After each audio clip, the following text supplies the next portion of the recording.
السلام عليكم ورحمة الله وبركاته. أسعار الدولار والعملات في سوق السوداء يوم الجمعة 21 يونيو 2024. سجل اليورو 51 جنيه و14 قرش للشراء، 51 جنيه و73 قرش للبيع. سجل الجنيه الاسترليني 60 جنيه و66 قرش للشراء، 61 جنيه و39 قرش للبيع. سجل دينار الكويتي 154 جنيه و67 قرش للشراء، 155 جنيه و88 قرش للبيع. سجل ريال السعودي 12 جنيه و7 قرش للشراء، 12 جنيه 72 قرش للبيع. سجل درهم الاماراتي 12 جنيه 98 قرش للشراء، 12 جنيه 99 قرش للبيع. سجل دينار البحريني 125 جنيه و6 قرش للشراء، 126 جنيه و64 قرش للبيع. سجل ريال عماني 122 جنيه و51 قرش للشراء، 124 جنيه للبيع. سجل ريال القطري 12 جنيه و9 قرش للشراء، 13 جنيه و9 قرش للبيع.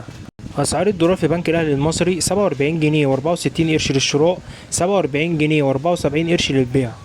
أسعار الدولار في السوق الموازي 47 جنيه و35 قرش للشراء، 48 جنيه و20 قرش للبيع.